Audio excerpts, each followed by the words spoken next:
바로 트럼프 대통령이 AUKUS를 전격적으로 종료시킨 그 순간이죠. 호주는 미국의 영원한 우방이라는 착각 속에 있었지만 워싱턴은 단칼에 등을 돌렸습니다. 마치 수술대 위에서 아직 마취도 끝나지 않은 환자의 심장을 그대로 멈춰버린 듯 AUKUS는 회의장 안에서 숨이 끊어졌습니다. 캔버라의 외교의 안보 엘리트들은 얼굴이 사색이 되었고 호주 언론은 전후 최대의 외교적 배신이라고 절규했습니다. 그 충격파는 단순히 호주 내부에만 머무르지 않았습니다. 인도, 태평양 전략을 미국과 함께 주도한다고 자부하던 호주가 하루아침에 패배자가 된 겁니다. 심지어 호주 총리는 회의장에서 눈을 의심하는 듯 입술을 달달 떨었다는 보도까지 나왔습니다. 그런데 정작 흥미로운 건 이 충격의 반대편에서 한국이 얻은 이득이죠. 왜 미국은 그토록 강조했던 AUKUS를 끝장내면서까지 한국을 선택했을까요? 단순히 동맹 재편이 아니라 새로운 동북아 중심축을 세운 겁니다. 일각에서는 이런 말을 합니다. 트럼프 대통령이 재선을 노린 정치쇼를 한 것 아니냐라고요. 하지만 저는 그렇게 단순하게 보지 않습니다. 왜냐하면 만약 정치쇼라면 핵잠수함 기술이나 원자로 설계 같은 절대 기밀을 넘길 이유가 전혀 없기 때문입니다. 호주에게는 끝내 허락하지 않았던 기술을 한국에 넘기겠다고 선언했다는 건 단순 쇼가 아니라 미국 안보 전략의 대전환이라고 봐야 합니다. 그렇다면 질문이 생깁니다. 미국은 왜 호주를 버리고 한국을 택했을까요? 그 답은 명확합니다. 호주는 광물 자원은 많아도 기술적, 산업적 기반이 취약합니다. 반도체 전혀 없습니다. 조선 능력 사실상 제로에 가깝습니다. 군사적으로도 미국 없이는 독자 작전이 불가능한 구조죠. 반면 한국은 어떻습니까? 세계 1위의 반도체 생산력, 세계 1위의 조선 능력, 그리고 이미 검증된 자주 국방 시스템까지 보유하고 있습니다. 트럼프가 바라본 건 호주가 아니라 미래 전쟁을 이길 수 있는 생산력과 기술력을 가진 한국이었습니다. 미국 입장에서 한국은 단순한 동맹이 아니라 필수 불가결한 심장이 된 겁니다. 좋습니다. 그런데 일본과 중국의 반응도 짚고 넘어가야겠죠. 일본은 사실 AUKUS가 출범했을 때부터 소외감을 느껴왔습니다. 이번 사태로는 완전히 배제된 셈이죠. 이시바 시게루 총리가 외교라인에 긴급 지시를 내렸지만 도쿄 언론은 도쿄는 이번에 들러리조차 서지 못했다라고 비꼬고 있습니다. 중국은 더 노골적입니다. 시진핑 정부는 이번 미국-한국 핵동맹을 아시아판 악몽이라고 규정했죠. 하지만 이 반응 자체가 한국이 얼마나 무겁게 부상했는지를 보여주는 증거 아닐까요? 바로 그 점이 중요합니다. 일본은 늘 미국의 맹방을 자처했는데 정작 미국이 선택한 건 도쿄가 아니라 서울이었죠. 일본이 자랑하던 기술력도 사실상 한국에 뒤처진 지 오래입니다. 반도체, 조선, 배터리, 인공지능, 모든 영역에서 일본은 한국의 뒤를 쫓고 있을 뿐입니다. 중국은 더 심각합니다. 군사적 팽창을 외치며 남중국해와 동중국해에서 힘을 과시했지만 한국이 핵잠수함을 확보하는 순간 그 해역은 더 이상 중국 마음대로가 아니게 됩니다. 트럼프의 결정은 결과적으로 한국을 미국이 의존하는 동맹으로 일본과 중국을 경계해야 할 주변국으로 확정지어 버린 겁니다. 여기서 또 하나의 논쟁이 있을 수 있습니다. 과연 한국이 이 기회를 제대로 활용할 수 있을까? 라는 질문이죠. 왜냐하면 과거에도 우리는 미국이 주는 기술에 지나치게 의존하다가 스스로 길을 잃은 적이 있었으니까요. 하지만 지금은 상황이 다릅니다. 삼성, 한화, HD현대 같은 기업들이 이미 세계 시장을 지배하고 있습니다. 과거처럼 기술을 빌려 쓰는 시대가 아니라 이제는 기술을 받아 확장하고 주도하는 시대입니다. 저도 동의합니다. 사실 이번 사건을 워싱턴의 배신으로만 볼 게 아니라 서울의 기회로 봐야 합니다. 호주는 충격 속에 좌절했지만 한국은 오히려 도약의 발판을 얻은 거죠. 게다가 이번 사건은 단순히 동맹 구조의 변화가 아니라 세계 질서의 판도 변화를 의미합니다. 이제 한국은 단순히 강대국 사이에 끼어 있는 나라가 아니라 핵심 플레이어로서 직접 판을 흔드는 국가가 된 겁니다. 제목 그대로 아메리카 퍼스트라는 트럼프의 구호가 결국 서울을 선택하는 순간으로 이어졌습니다. 흥미로운 건 트럼프 대통령이 공식 석상에서 대놓고 이렇게 말한 겁니다. 호주는 말 그대로 졸이다. 하지만 한국은 장군이자 다 바둑이나 장기를 두어본 분들은 알 겁니다. 졸은 희생되면 다시 채울 수 있지만 장군과 차는 게임의 승패를 좌우하는 핵심 말이죠. 이 발언은 호주에게는 치욕이었지만 한국에게는 전례 없는 찬사였습니다. 그 말이 참 묘합니다. 트럼프는 늘 아메리카 퍼스트를 외치며 자기 나라의 이익을 최우선에 뒀습니다. 그런데 이번에는 아메리카 퍼스트를 외치면서도 오히려 한국이 중심에 서게 된 겁니다. 이는 단순한 모순이 아니라 전략적 계산입니다. 미국의 퍼스트를 지키기 위해서는 이제 한국 없이는 불가능하다는 걸 인정한 것이죠. 이게 바로 새로운 국면의 핵심입니다. 예를 들어 반도체 AI 칩 하나만 보더라도 지금 전 세계 데이터 센터는 한국의 기술 없이는 운영조차 힘듭니다. 그런데 저는 이 지점에서 질문을 하나 던지고 싶습니다.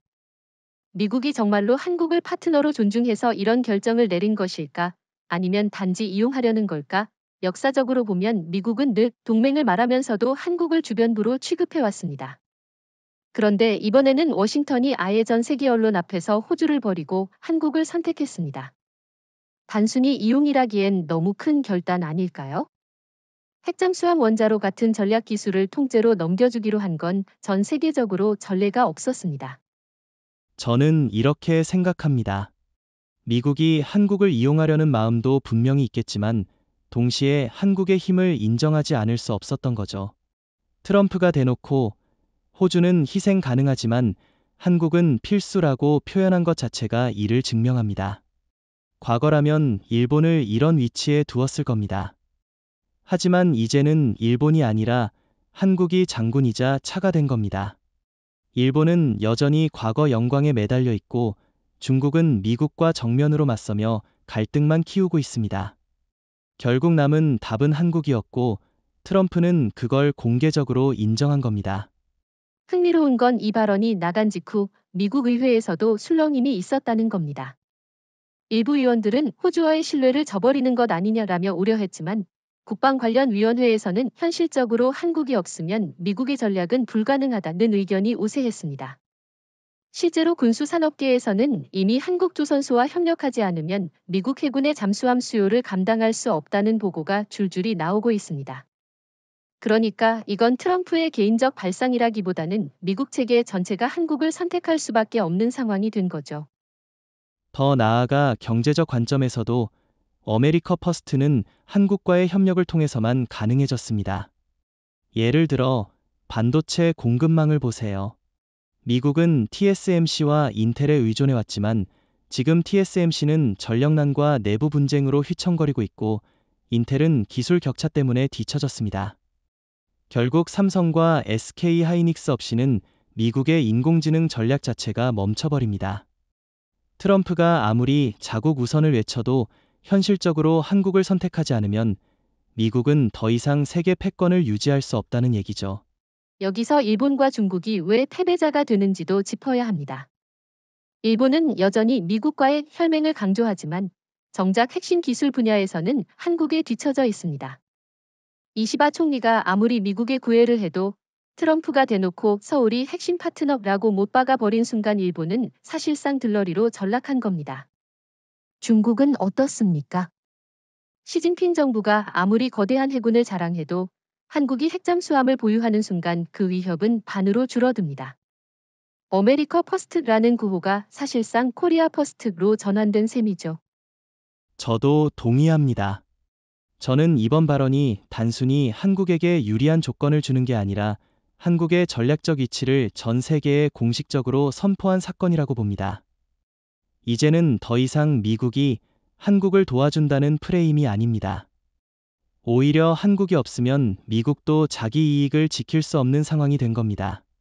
트럼프의 언어는 언제나 계산적이지만 이번만큼은 그 계산이 한국에게 절대적으로 유리하게 작용했습니다. 지금까지 미국은 어떤 동맹에게도 핵심 원자로 설계도와 핵잠수함 건조 기술을 완전히 넘겨준 적이 없었습니다. 호주와의 AUKUS조차도 실제로는 약속만 가득한 빈 껍데기였을 뿐이죠. 그런데 이번에는 다릅니다. 트럼프 대통령은 워싱턴에서 직접 선언했습니다. 한국은 이제 미국과 운명을 같이 하는 핵심 동맹이다. 이 발언은 단순한 외교 수사가 아니라 전 세계 군사 질서를 바꾸는 대사건이었습니다. 특히 이번 합의는 단순히 기술 협력 차원이 아니라 공동 개발, 공동 운용, 공동 배치라는 점에서 기존의 동맹 모델과 완전히 다릅니다. 과거 미국은 항상 미국이 주도하고 동맹국은 따라오는 방식이었죠. 그러나 이번 KUS 얼라이언스에서는 한국이 핵심 파트너로서 대등하게 서게 됩니다. 예를 들어 부산에 건설될 핵잠수함 조립기지는 미국 기술자와 한국 기술자가 함께 근무하며 주요 의사결정권도 양국이 공동으로 행사합니다. 이런 구조는 NATO조차 경험해 본 적이 없는 새로운 모델입니다. 그런데 여기서 질문이 생깁니다. 왜 미국은 갑자기 이런 전례 없는 결정을 내렸는가? 저는 그 답을 세 가지로 정리할 수 있다고 봅니다. 첫째, 한국은 이미 세계 최고의 조선 능력을 갖고 있어서 미국이 시간을 아낄 수 있습니다. 둘째, 한국은 반도체와 AI 분야에서 미국이 절실히 필요한 기술을 가지고 있습니다. 셋째, 일본과 호주가 더 이상 신뢰할 수 없는 파트너라는 점이 확인되었기 때문입니다.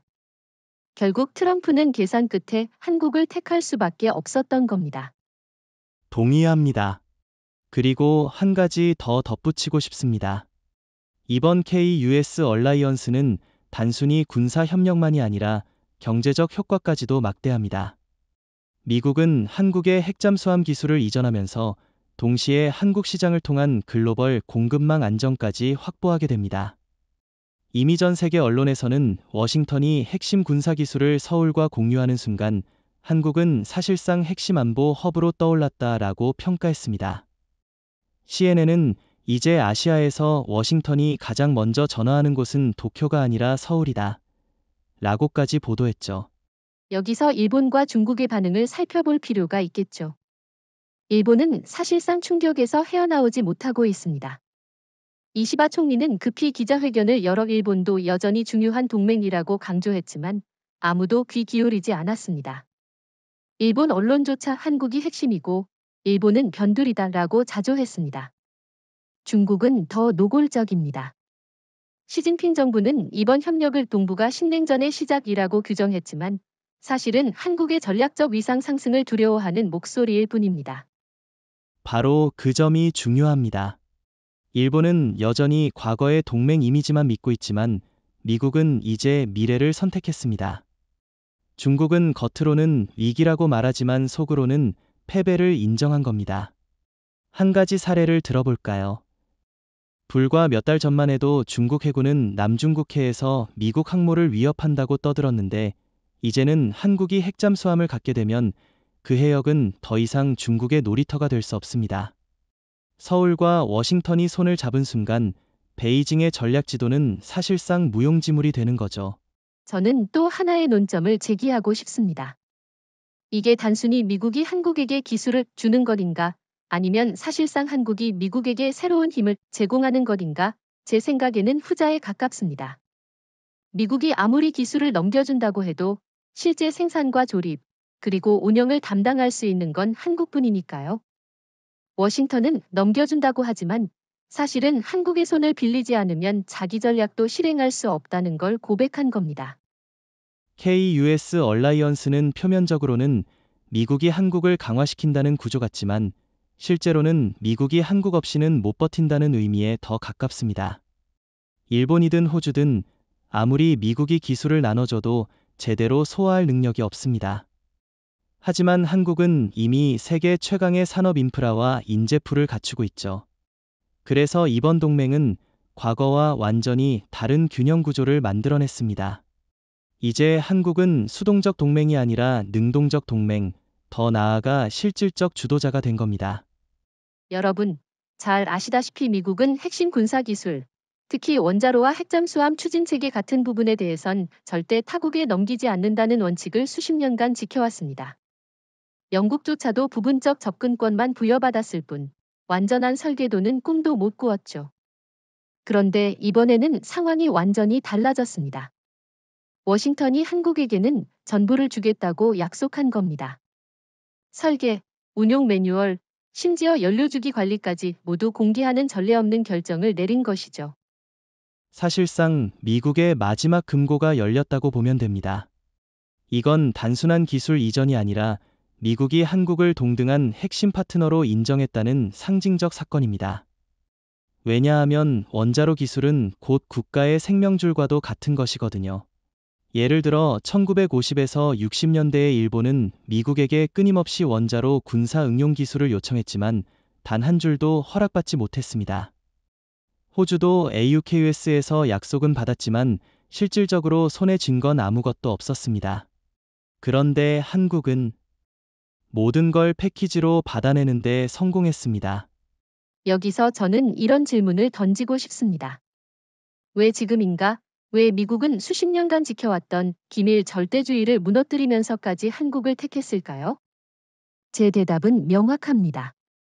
첫째, 한국이 이미 독자적 원자로 기술과 군사 응용 능력을 상당 부분 확보했기 때문입니다. 한국형 원자로 APR-1400은 이미 중동과 유럽에 수출된 바 있고 그 신뢰성을 입증했습니다. 둘째, 한국은 실제 생산력과 기술 인재를 갖추고 있습니다. 워싱턴은 더 이상 이 벽을 지켜낼 이유가 없었던 겁니다. 지켜본다고 해서 한국이 멈출 게 아니었으니까요. 그 말씀에 공감하면서도 저는 또 다른 관점을 추가하고 싶습니다. 사실 미국 입장에서는 한국을 관리 가능한 파트너로 만드는 것이 더 유리하다고 판단했을 겁니다. 만약 기술을 주지 않고 계속 막아선다면 한국은 독자적으로 핵잠수함과 원자로를 개발할 수밖에 없습니다. 이미 하나와 삼성중공업이 핵추진 관련 R&D를 비밀리에 진행하고 있다는 이야기가 있었잖아요. 미국은 결국 한국을 막을 수 없다는 걸 깨닫고 차라리 함께 가자라는 전략을 선택한 겁니다. 좋은 지적입니다. 그렇다면 이렇게 볼 수도 있겠군요. 기술 장벽 붕괴는 단순히 미국이 시혜적으로 준 게 아니라 한국의 독자적 힘이 만들어낸 결과라는 거죠. 다시 말해, 워싱턴은 선택지가 없었고 한국은 협상 테이블에서 실질적 주도권을 쥐게 된 겁니다. 이건 우리 국민이 반드시 알아야 할 대목입니다. 미국이 준 것이 아니라 우리가 받아낸 것이라는 사실 말입니다. 일본 언론에서는 벌써부터 한국이 미국을 굴복시켰다라는 논평이 나오고 있습니다. 특히 일본의 요미우리 신문은 미국이 절대 금기를 깨고 한국에게 원자로 기술을 내준 건 일본 외교의 최대 참패라고까지 표현했죠. 중국 역시 당혹스러워합니다. 베이징은 이번 결정을 두고 기술 패권 전선에서 중국이 한국에 밀렸다라고 평가했지만 사실은 패배 선언에 가깝습니다. 중국은 자국 기술을 자랑하지만 여전히 미국, 러시아 원자로 수준에도 미치지 못하고 있거든요. 그런 중국에게 한국이 미국의 기술을 통째로 받아낸다는 건 말 그대로 악몽입니다. 여기서 또 하나 짚고 넘어가야 할 점이 있습니다. 이번 사건은 단순히 군사적 차원의 의미를 넘어 한국의 산업 전반에도 막대한 파급 효과를 가져온다는 거죠. 원자로 기술은 군사용에만 쓰이는 게 아닙니다. 차세대 해상 플랜트, 극지 탐사선, 초대형 전력 추진 시스템에도 그대로 응용될 수 있습니다. 결국 부산과 울산의 조선소들은 앞으로 세계 시장에서 압도적인 우위를 차지하게 될 겁니다. 미국이 장벽을 허물자 전 세계 바다는 이제 한국 기술로 덮이게 되는 것이죠. 저는 이 부분에서 특히 주목하고 싶은 게 있습니다. 바로 인재 유치 효과입니다. 기술 장벽이 무너진 순간 전 세계의 핵 관련 석학과 엔지니어들이 한국으로 몰려올 수밖에 없습니다. 이미 서울대와 카이스트는 국제 공동 연구 프로그램을 가동하고 있고 미국 MIT와 스탠퍼드 출신 인력도 한국으로 옮겨올 준비를 하고 있다는 얘기가 들립니다. 결국 한국은 단순히 기술을 받은 게 아니라 두뇌까지 끌어들이는 플랫폼으로 부상한 겁니다. 제목 그대로 수천억 달러가 캔버라를 떠나 서울로 향하다입니다. AUKUS가 해체되는 순간 호주가 기대하던 모든 자금과 투자가 한순간에 증발했습니다. 원래 호주 정부는 향후 30년간 최소 1,000억 달러 규모의 핵잠수함 건조 예산과 이를 기반으로 한 파생산업 투자까지 손에 넣을 수 있다고 믿었죠. 그런데 트럼프 대통령이 AUKUS를 종료 선언하자 그 모든 돈이 허공으로 날아가 버렸습니다. 더 정확히 말하자면 그 돈은 허공으로 사라진 게 아니라 방향을 바꿔 서울로 곧장 흘러 들어왔습니다. 실제로 미국 의회가 승인한 예산 중 상당 부분이 호주 전용으로 묶여 있었는데 불과 몇 주 만에 한국 전용으로 수정됐다는 보도가 있었습니다. 구체적으로는 1차분만 해도 350억 달러 규모의 자금이 호주에서 철회되어 한국에 배정됐습니다. 이건 단순한 투자가 아니라 산업 생태계 자체를 바꾸는 금액입니다.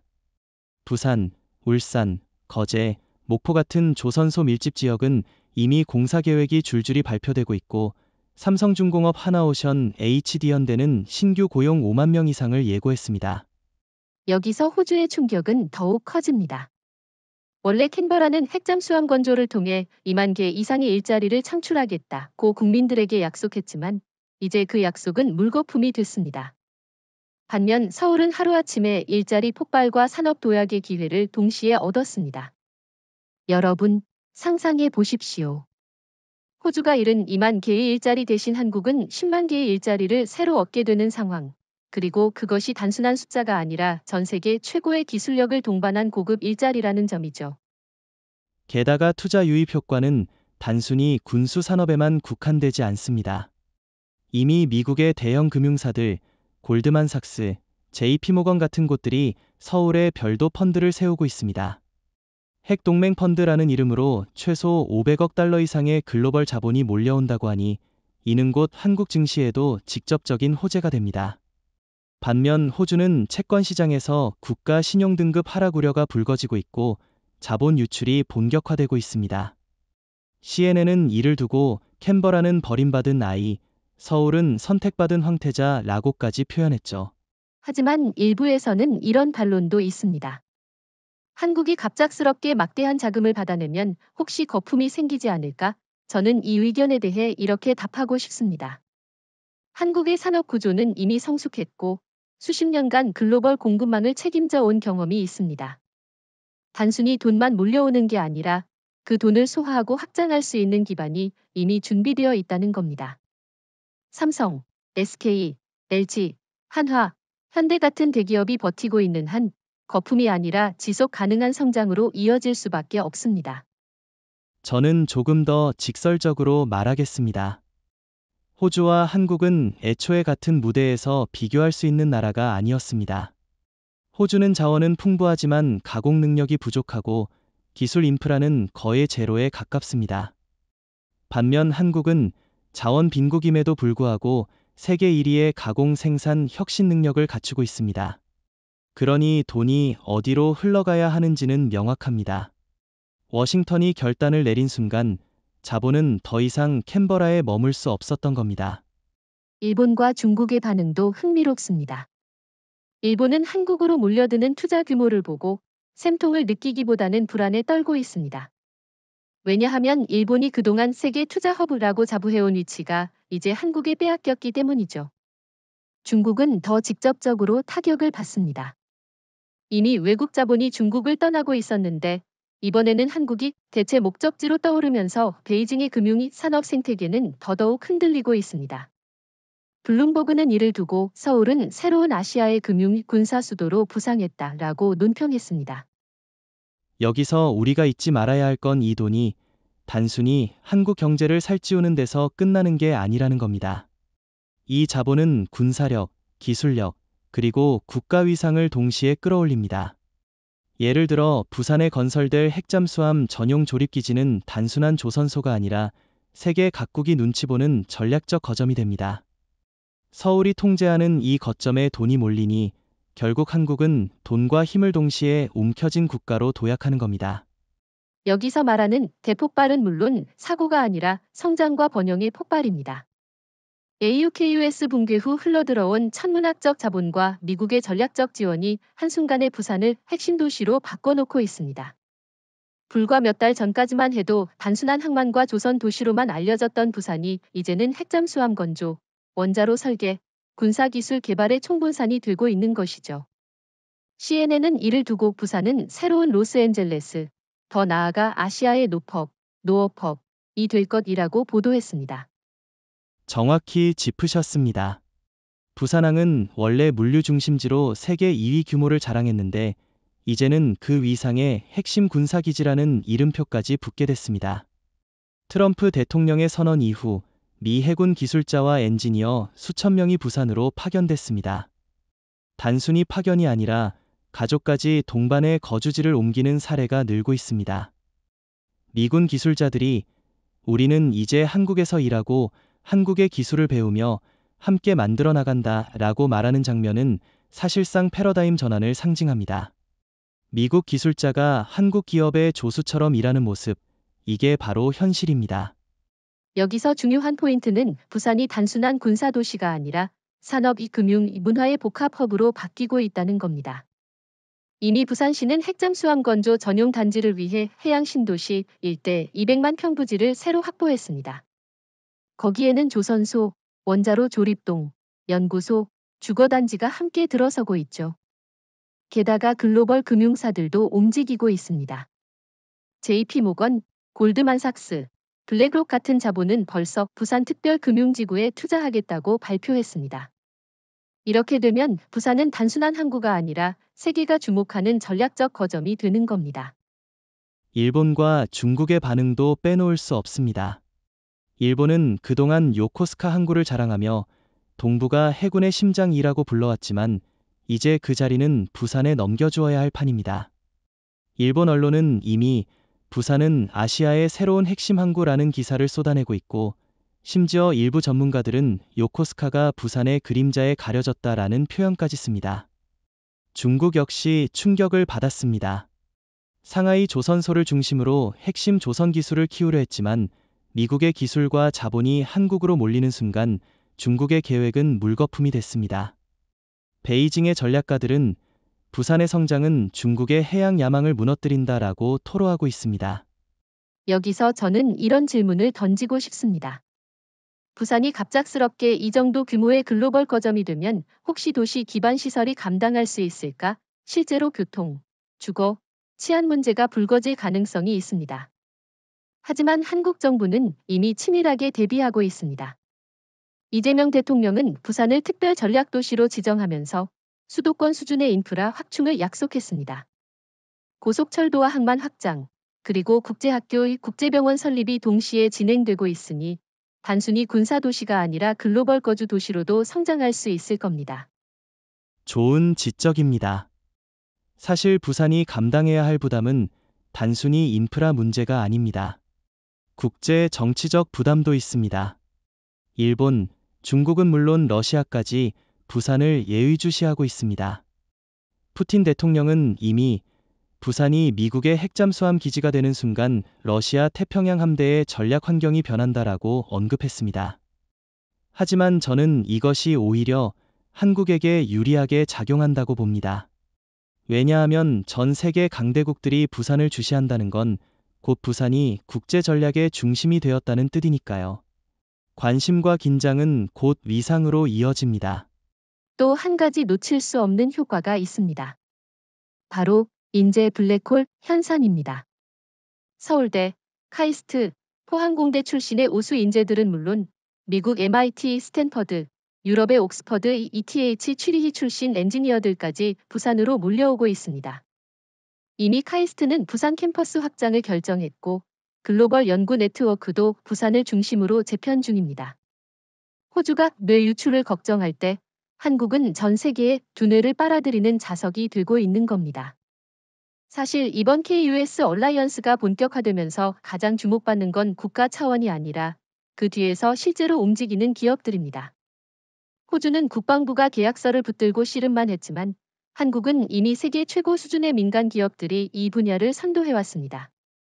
한화, HD현대, 삼성, 이 새 이름은 단순한 기업이 아니라 이제는 세계 해양 패권을 좌우하는 삼두체제라고 불려도 과언이 아닙니다. 먼저 하나를 보죠. 하나는 원래 방산과 금융을 동시에 하던 복합 그룹이었지만 최근 10년간 방위 산업을 집중적으로 확대했습니다. 특히 잠수함용 탄도미사일, 어뢰, 첨단 전자전 시스템에서 이미 세계 최고 수준입니다. 호주가 수십 년 걸려도 못 따라올 기술을 하나는 이미 실전 배치하고 있죠. 이번 핵잠수함 프로젝트에서도 핵심 전투 체계와 무장 모듈은 하나가 사실상 주도하게 됩니다. 그렇다면 HD 현대는 어떤가요? 사실 HD 현대는 세계 최대 조선사로 이미 대형 LNG 운반선 시장을 석권했습니다. 그런데 핵잠수함은 LNG 운반선보다도 훨씬 높은 정밀성을 요구합니다. 그럼에도 불구하고 HD 현대는 이미 KSS 3급 잠수함을 성공적으로 건조한 경험이 있습니다. 미국이 그 능력을 보지 못했을 리 없죠. 미국 의회 보고서에도 세계에서 유일하게 미국을 제외하고 독자적 핵잠수함 건조 능력을 확보할 수 있는 국가는 한국이라고 적시되어 있습니다. 이건 HD 현대가 이미 사실상 세계 해양 패권을 쥐고 있다는 뜻입니다. 그리고 삼성은 다소 의외라고 생각하실 수 있지만 사실 이 모든 퍼즐의 핵심입니다. 왜냐하면 핵잠수함은 단순히 철판과 원자로만으로 움직이는 게 아닙니다. 최첨단 반도체와 소프트웨어, AI 제어 시스템이 있어야만 제대로 작동합니다. 이 영역은 전적으로 삼성이 장악하고 있습니다. 실제로 최근 삼성전자는 디펜스 AI 컨트롤 센터라는 별도 조직을 출범시켰습니다. 이는 핵잠수함 전투체계를 포함해 미래형 무인 항모와 드론 구축함까지 제어할 수 있는 기술을 개발하는 조직이죠. 미국이 가장 두려워했던 부분이 바로 여기입니다. 이제는 한국이 반도체뿐 아니라 핵심 무기 제어 소프트웨어까지 독점하게 된 겁니다. 저는 여기서 흥미로운 질문을 하나 던지고 싶습니다. 만약 호주가 이 프로젝트를 계속 가져갔다면 과연 이런 기업들이 있었을까요? 대답은 명확합니다. 없습니다. 호주는 철광석과 천연가스는 많지만 한화 같은 방산 기업도 HD 현대 같은 조선소도 삼성 같은 반도체 기업도 없습니다. 결국 호주가 미국의 지원을 받아도 그 돈은 다시 영국이 미국 기업으로 흘러 들어갔을 겁니다. 반면 한국은 받은 돈과 기술을 자국 기업들이 완전히 소화하면서 곧장 세계 시장을 석권하는 힘으로 전환시키고 있습니다. 일본과 중국의 상황도 비슷합니다. 일본은 미쓰비시 중공업이 있지만 이미 기술 경쟁에서 한국에 크게 뒤처져 있습니다. 잠수함 소음 억제 기술이나 배터리 체계만 해도 한국이 두세 대는 앞서 있다는 평가가 많습니다. 중국은 더 말할 필요도 없습니다. 조선 능력은 빠르게 성장했지만 군수용 잠수함에서 아직도 크고 시끄러운 고철 수준을 벗어나지 못하고 있습니다. 미국이 신뢰할 수 있는 파트너로 한국을 선택한 건 결국 이런 기업 생태계의 차이가 결정적이었습니다. 더 놀라운 건 이 세 기업이 단순히 경쟁하는 게 아니라 트라이앵글 동맹을 형성했다는 겁니다. 하나는 무기 체계를, HD 현대는 플랫폼을, 삼성은 지능형 제어 시스템을 맡습니다. 이 세 가지가 하나로 결합될 때 비로소 진정한 의미의 핵잠수함이 탄생합니다. 사실상 한국은 세계에서 유일하게 민간 기업 협력만으로도 전술 전략 무기 체계를 완성할 수 있는 나라가 된 것이죠. 이건 산업 측면에서도 엄청난 의미가 있습니다. 예를 들어 2030년까지 한국이 수주할 것으로 예상되는 핵잠수함 및 관련 선박 계약 규모는 최소 3천억 달러에 달한다고 합니다. 이는 단순한 방산 계약이 아니라 국가 전체 GDP를 끌어올릴 수 있는 수준입니다. 더군다나 그 과정에서 수십만 개의 일자리가 만들어지고 부산과 울산은 단순한 지역 도시가 아니라 글로벌 거점으로 재편됩니다. 제목 그대로 캔버라의 절망 국회가 폭발하다입니다. AUKUS가 무너지고 모든 자본과 기술이 한국으로 넘어가자 호주는 말 그대로 충격과 절망에 빠졌습니다. 호주 언론은 이를 제2의 갈리폴리 패배라고 부르며 국가적 치욕으로 규정했습니다. 캔버라 국회는 순식간에 전쟁터가 됐습니다.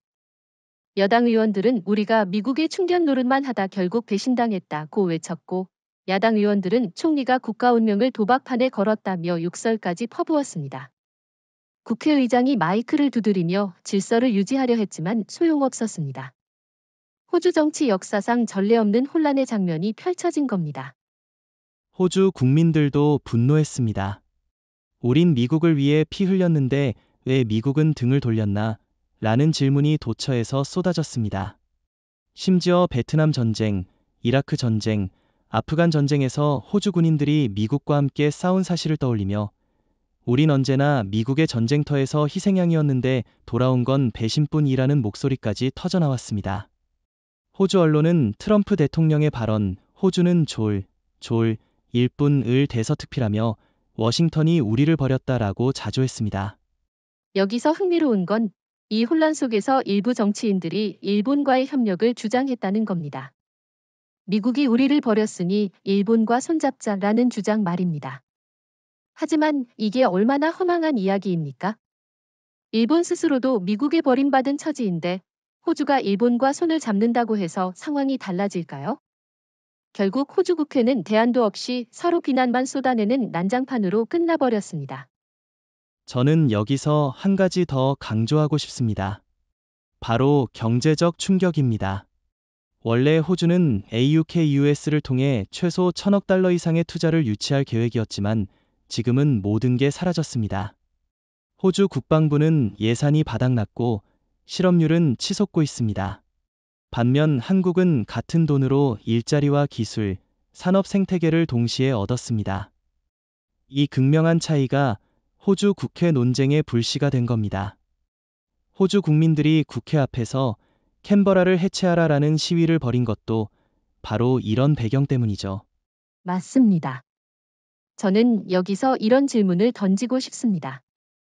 호주가 이렇게 혼란에 빠진 이유가 단지 미국의 배신 때문일까? 제 답은 아닙니다. 근본적인 원인은 호주 정치의 안일함에 있습니다. 호주 지도자들은 수십 년 동안 우린 미국의 그림자만 따라가면 된다라는 착각에 빠져 있었습니다.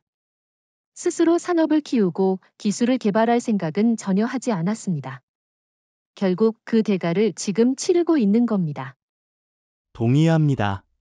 반대로 한국은 어떻게 했습니까? 한국은 70년간 미국의 압력 속에서도 독자적 기술과 산업 기반을 구축해왔습니다. 반도체, 조선, 원자로, AI 이 모든 걸 한국은 자력으로 개발하고 확장해왔습니다. 그래서 미국이 배신할 수 없는 파트너가 된 겁니다. 호주 국회의 싸움은 결국 우리는 한국처럼 준비하지 못했는가라는 후회의 몸부림일 뿐입니다. 일본과 중국의 반응도 흥미롭습니다. 일본 언론은 호주 국회가 난장판이 된 건 어쩌면 당연하다.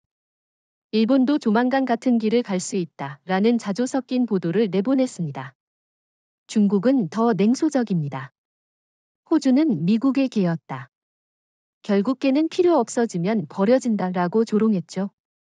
그러나 아이러니컬하게도 정작 중국이 두려워하는 건 한국의 부상이었습니다. 베이징조차 캔버라의 몰락이 곧 서울의 시대를 여는 신호탄임을 인정한 셈입니다. AUKUS가 무너지고 KUS 얼라이언스가 출범하면서 가장 큰 충격을 받은 두 나라가 바로 일본과 중국입니다. 일본은 미국의 맹방을 자처하며 늘 1순위 파트너라 자부했지만 정작 트럼프 대통령은 서울을 선택했습니다. 중국은 스스로를 미국과 맞먹는 초강대국이라 선전해왔지만 이번 결정으로 동북아 전략 균형이 완전히 무너졌습니다. 결과적으로 도쿄는 침묵할 수밖에 없었고 베이징은 불안에 휩싸였습니다. 먼저 일본부터 보죠. 이시바 시게루 총리는 긴급 기자회견을 열었지만 말이 꼬이고 표정은 어두웠습니다.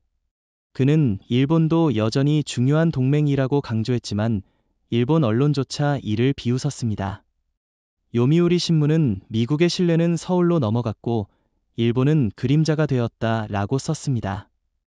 일본 외무성 내부에서는 우리가 한국보다 뒤처진 현실을 이제는 받아들여야 한다. 는 자조 섞인 목소리가 흘러나왔습니다. 저는 여기서 일본의 근본적 문제를 지적하고 싶습니다. 일본은 여전히 과거의 명성과 동맹 이미지만 믿고 있습니다. 하지만 현실은 어떻습니까?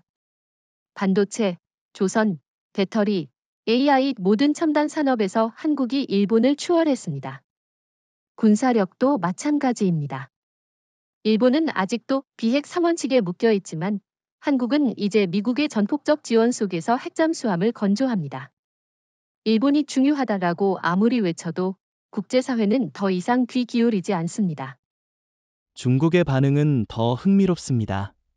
시진핑 정부는 이번 사태를 두고 아시아의 신냉전이라고 규정했지만 실제로는 한국의 부상을 두려워하는 신호에 불과합니다. 중국은 최근 몇 년간 남중국해와 동중국해에서 해양 패권을 확장하려 했지만 한국이 핵잠수함을 보유하는 순간 그 전략은 한순간에 무너집니다. 중국 해군은 아직도 소음이 심한 구형 잠수함에 의존하고 있는데 한국의 차세대 핵잠수함은 베이징의 모든 항로를 차단할 수 있습니다. 베이징이 떨 수밖에 없는 이유죠. 일부에서는 중국은 여전히 강대국이니 한국을 쉽게 얕잡아 보지 않겠냐? 라고 묻습니다. 하지만 저는 단언합니다. 베이징은 이미 서울을 두려워하고 있습니다. 왜냐하면 한국은 단순히 군사적 힘만 가진 게 아니라 글로벌 공급망을 쥐고 있는 나라입니다. 반도체, 배터리, 조선, 중국이 필요로 하는 모든 기술을 한국이 장악하고 있습니다. 만약 한국이 중국을 견제하기 위해 수출 규제를 가한다면 베이징 경제는 순식간에 마비될 겁니다. 여기서 일본과 중국의 상황을 비교해보면 흥미롭습니다. 일본은 침묵 속에 굴욕을 삼키고 있고 중국은 불안 속에 소리만 질러대고 있습니다.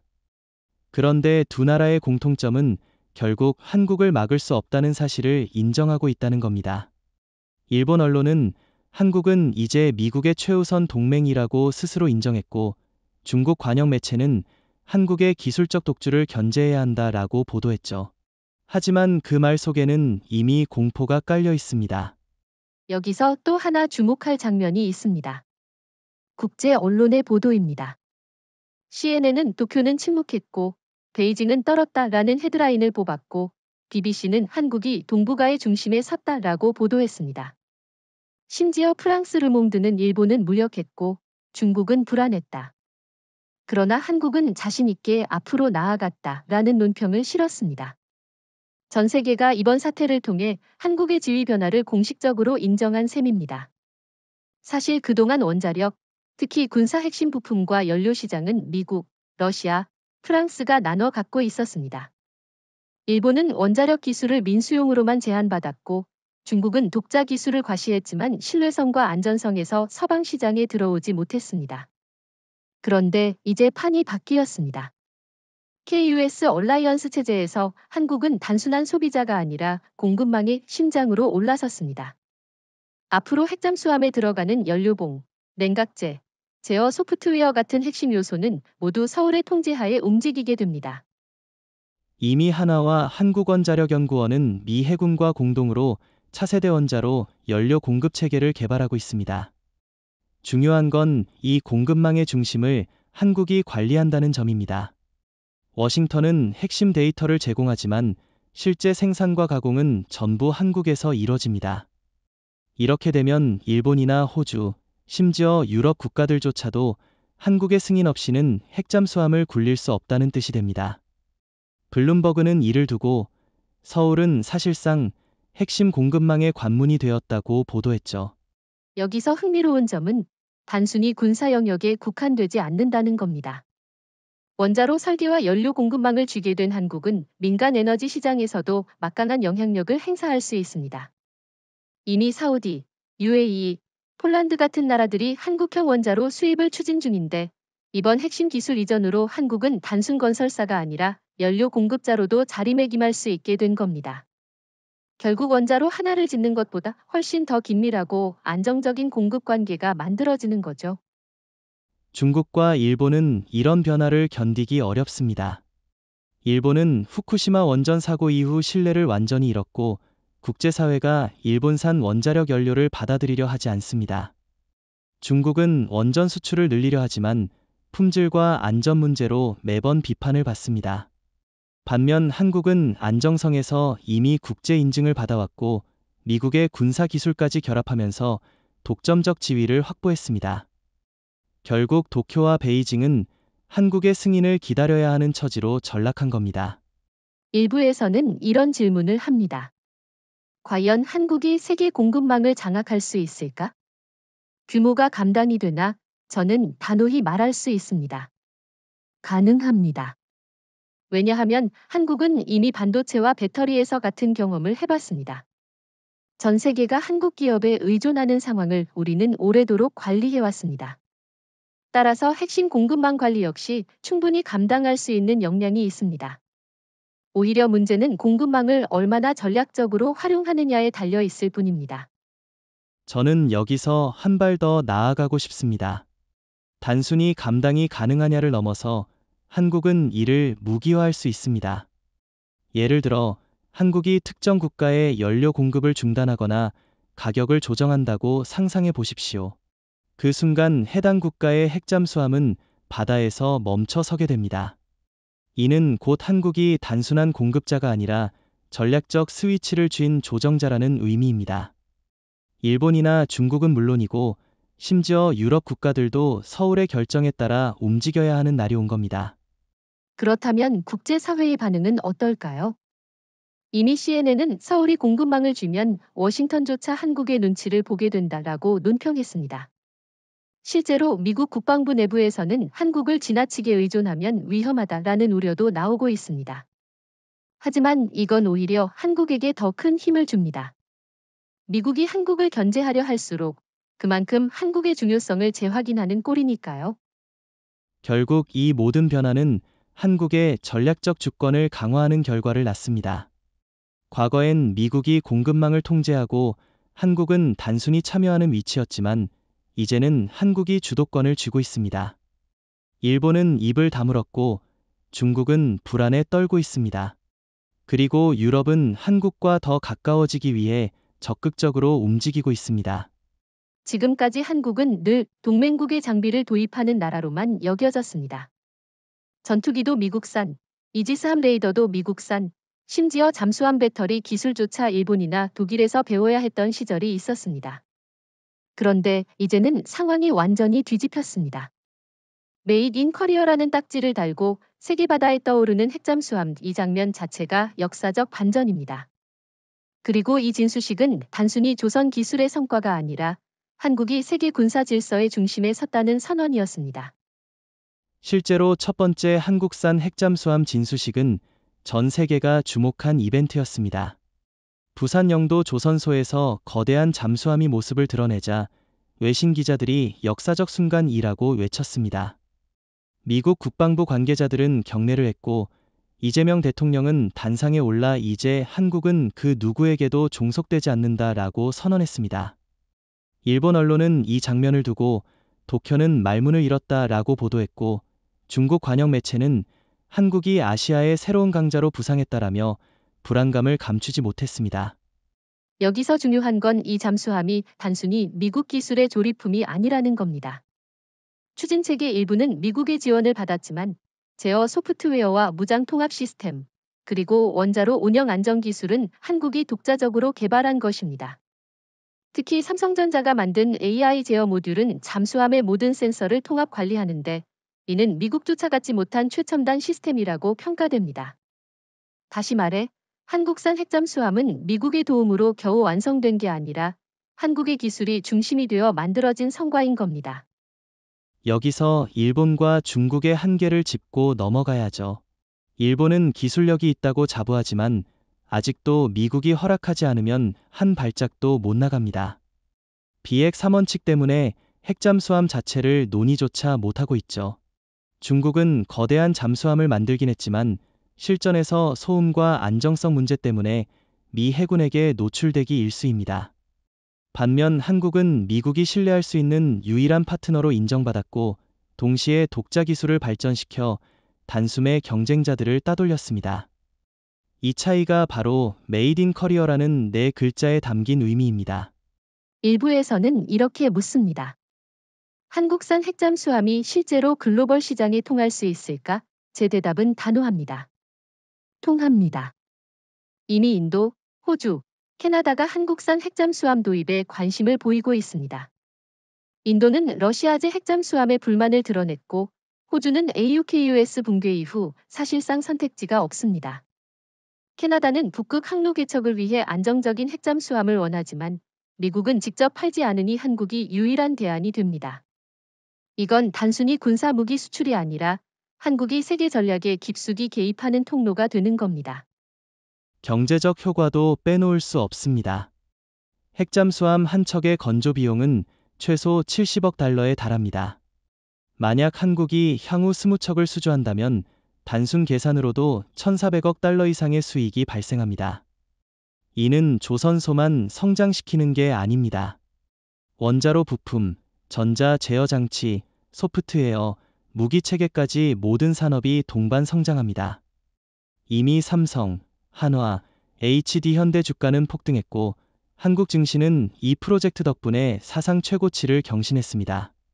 보통 동맹국 정상들이 미국 대통령과 만날 때는 부탁이나 청원을 합니다. 그런데 이번엔 상황이 완전히 달랐습니다. 이재명 대통령은 워싱턴에 앉아 있는 도널드 트럼프에게 정반대로 조건을 제시했습니다. 핵잠수함 기술을 받는 대신 한국은 단순히 기술 수혜자가 아니라 동등한 파트너로서 추가 혜택을 요구했습니다. 바로 0% 관세, AI 지배권, 그리고 독자적인 핵정책 발언권입니다. 이건 단순한 요구가 아니라 워싱턴을 협상 테이블에 묶어두는 초강수였습니다.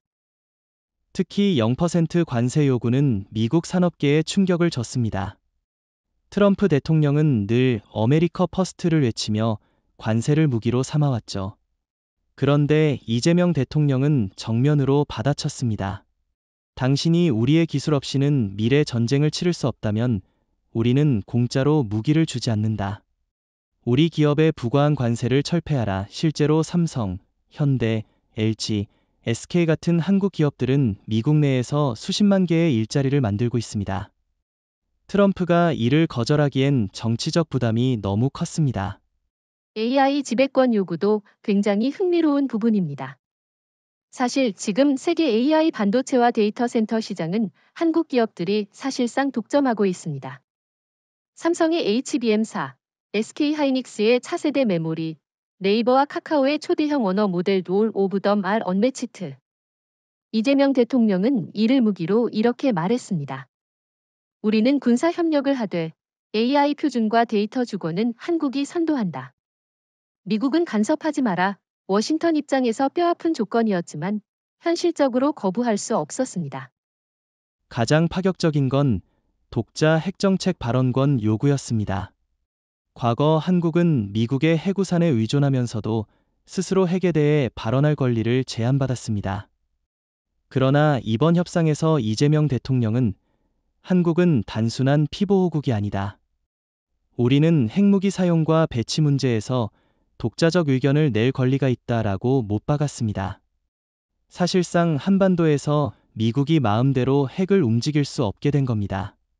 트럼프 대통령은 처음에는 불쾌한 기색을 보였지만 곧 좋다, 함께 논의하자라고 물러섰습니다. 여기서 흥미로운 논점이 있습니다. 왜 트럼프가 이렇게까지 한국의 요구를 수용했을까?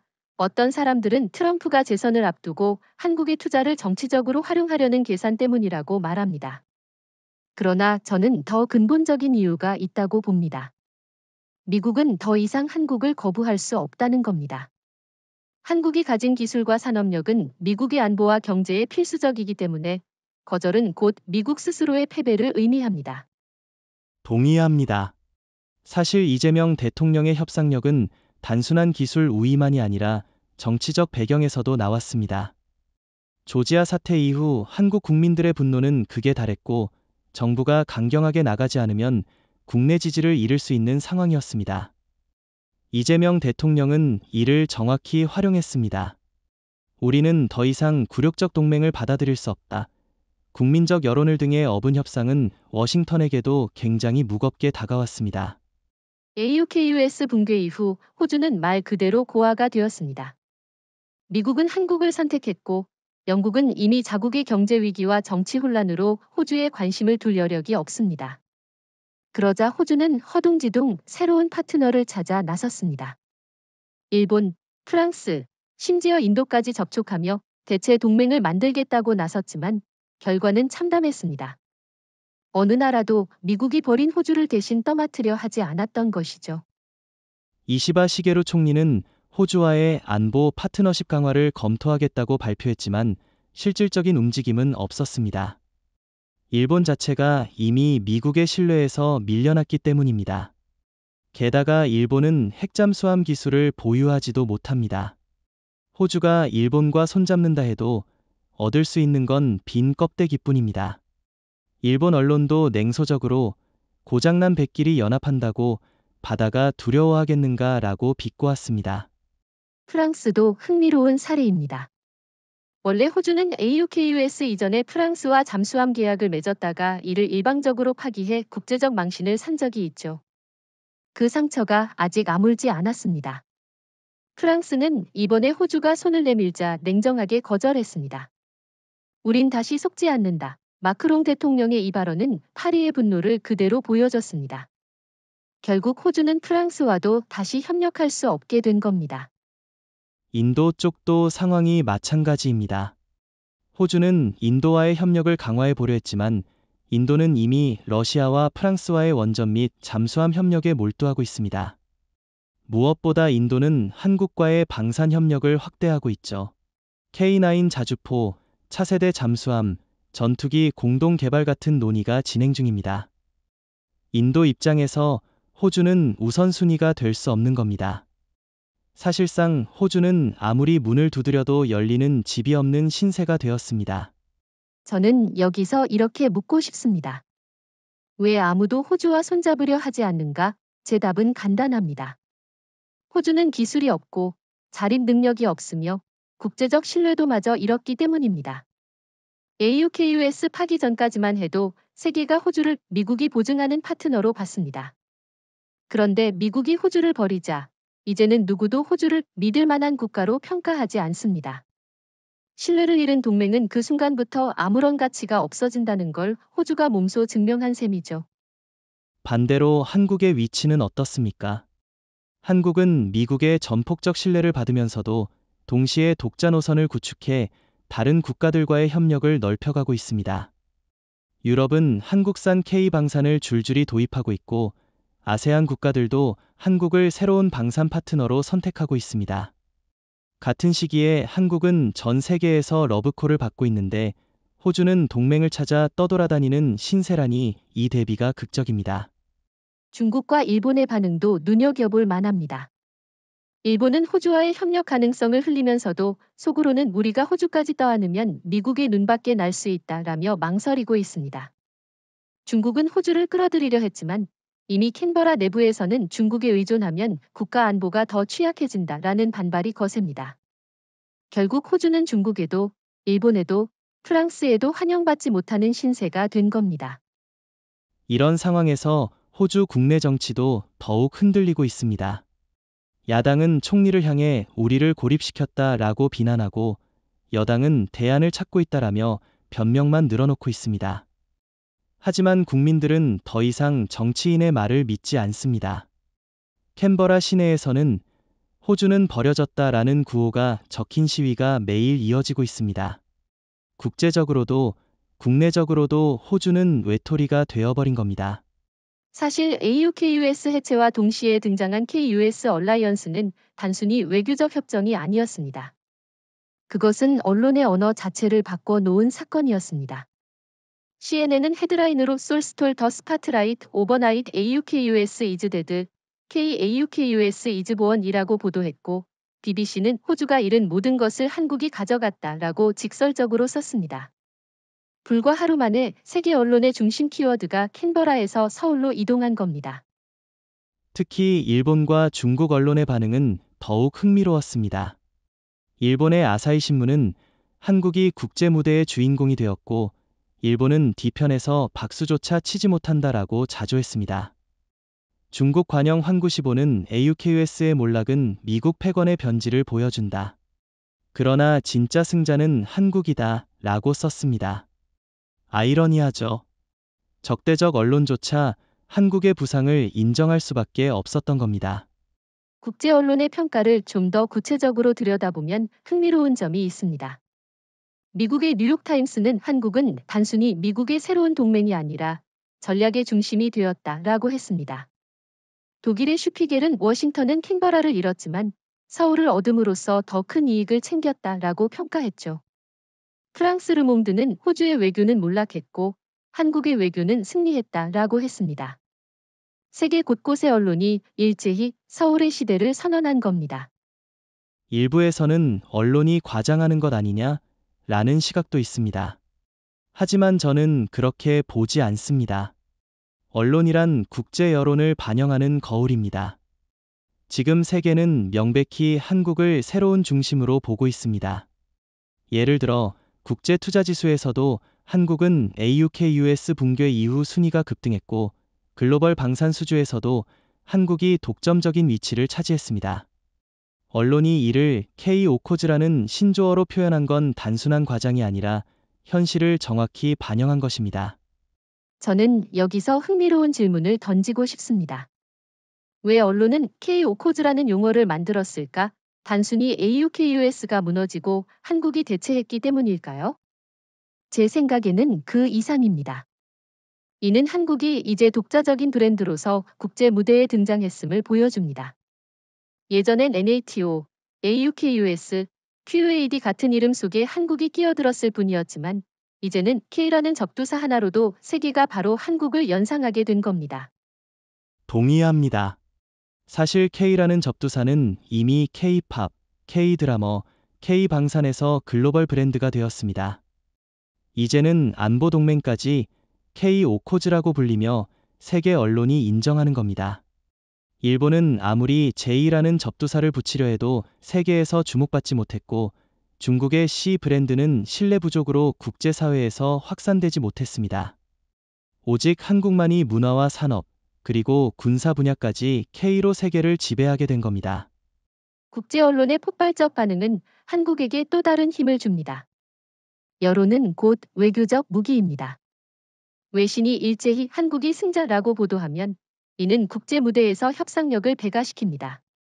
실제로 유럽 국가들이 한국과의 협력을 서둘렀고 중동 국가들까지 K-얼라이언스 참여 가능성을 묻기 시작했습니다. 언론의 보도가 곧 현실이 된 셈이죠. 일본과 중국은 이 상황에서 더욱 곤혹스러워졌습니다. 일본 언론은 자국 정부를 비난하며 우리는 왜 K-AUKUS에 끼지 못했는가 라는 질문을 던졌습니다. 중국 언론은 겉으로는 미국을 비판했지만 속으로는 한국의 브랜드 파워에 경악했습니다. K-AUKUS라는 단어 자체가 국제적 공인으로 굳어지는 순간 중국의 중화 질서 구상은 더 이상 설 자리가 없어졌습니다. 불과 1년 전만 해도 누구도 상상하지 못했습니다. 미국은 호주와 일본을 핵심 파트너라 치켜세웠고 중국은 아시아 패권을 자신들의 손아귀에 넣을 거라 믿었죠. 그러나 지금은 어떻습니까? 모든 구도가 뒤집혔습니다. 동아시아 안보 질서의 중심은 도쿄도 베이징도 아닌 바로 서울입니다. 이재명 대통령이 선언한 대로 이제는 종속이 아니라 주도의 시대가 열린 것입니다. 이번 변화를 두고 워싱턴 포스트는 동아시아의 패권축이 북쪽으로 이동했다고 보도했습니다. 여기서 말하는 북쪽은 단순히 지리적 개념이 아닙니다. 바로 한국의 부상, 서울의 시대를 의미합니다. 미국이 더 이상 일본이나 호주에 의존하지 않고 한국을 선택한 순간 안보 질서의 무게추가 완전히 이동했습니다. 도쿄는 과거 영광만 붙들고 있고 베이징은 겉으로는 강하게 말하지만 실질적으로는 한국의 부상에 흔들리고 있습니다. 저는 여기서 중요한 질문을 던지고 싶습니다. 왜 하필 지금 서울의 시대가 열린 것일까? 그 답은 명확합니다. 첫째, 한국은 수십 년간 준비해온 산업 이 기술 기반을 완성했습니다. 반도체, 조선, 원자력, AI, 배터리 돌 분야에서 한국은 세계 최고입니다.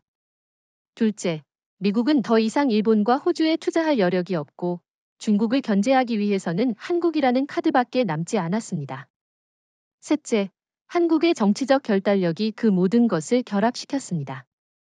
이재명 대통령의 단호한 외교와 국내 여론의 결집이 없었다면 이런 변화는 불가능했을 겁니다. 국제 언론과 학자들도 이를 똑같이 보고 있습니다. 프랑스의 국제관계연구소는 서울은 더 이상 중간자 국가가 아니라 패권 국가라고 평가했습니다. 독일 베를린 자유대학은 한국은 동아시아의 균형자가 아니라 주도자라고 분석했죠. 심지어 미국의 싱크탱크조차 한국을 잃는 순간 미국은 아시아 전략을 잃는다고 보고서를 냈습니다. 과거라면 한국이 미국을 잃을까 두려워했는데 이제는 정반대 상황이 된 겁니다. 일본과 중국의 처지는 더욱 초라해졌습니다. 일본은 여전히 미일 동맹을 외치고 있지만 실질적 힘은 점점 사라지고 있습니다. 핵심 기술이 한국에 넘어간 이상 일본은 국제 군사 질서에서 들러리에 불과합니다. 중국은 더 심각합니다. 시진핑 정부는 여전히 강대국을 자처하지만 한국이 핵잠수함과 핵심 공급망을 장악한 순간 중국의 해양 전략은 붕괴되었습니다. 베이징은 매일 안정을 지켜야 한다고 말하지만 실제로는 한국의 행보에 따라 움직일 수밖에 없는 처지입니다.